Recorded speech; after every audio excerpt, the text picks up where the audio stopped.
ညံကောင်းဆုံးမြောက်ဝင်ကလေးရဲ့ပြားရည်ရှာပုံတော့ပြားရည်ဆိုတာလူတွေတင်ကြိုက်တာမဟုတ်ဘူးနော်ဒီမှာကြည့်လိုက်ပါဦးဒီမြောက်ဝင်ကလေးကသူ့ထက်အစာပေါင်းများစွာသေးငယ်တဲ့ပြားအုံတွေကပြားရည်ကိုရဖို့အသေးအတန်စူးစမ်းနေတာပါဒါပေမဲ့သူလိုချင်တဲ့အချိုဓာတ်ကိုရဖို့လက်နက်တစ်ခုတော့လိုအပ်နေပုံရတယ်ဗျဒီလိုပြားမတုတ်တဲ့ပြားအုံမျိုးကိုရှာဖွေပြီးဖောက်ထွင်းစားတောက်နိုင်တာကဒီမြောက်ဝင်လေးတွေရဲ့ထူးခြားတဲ့စွမ်းရည်တစ်ခုပဲသူတို့ဟာကဘာပေါ်မှာညံကောင်းဆုံးတရားဝါတွေတဲကတစ်မျိုးပါ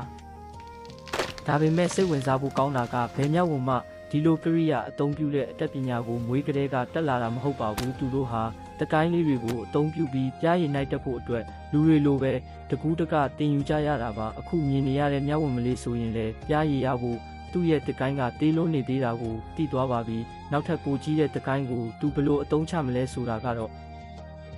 တဘာဝတရားရဲ့အံ့ဩဖို့ကောင်းတဲ့တင်ယူမှုတွေကတကယ်ကိုရင်သက်ရှုမောစရာပါပဲဒီလိုစိတ်ဝင်စားဖို့ကောင်းတဲ့တိရစ္ဆာန်လောကအကြောင်းအရာလေးတွေကိုသိချင်ရင်တော့ကျွန်တော်ရဲ့ page လေးကို follow လုပ်ထားဖို့မမေ့နဲ့အောင်တော့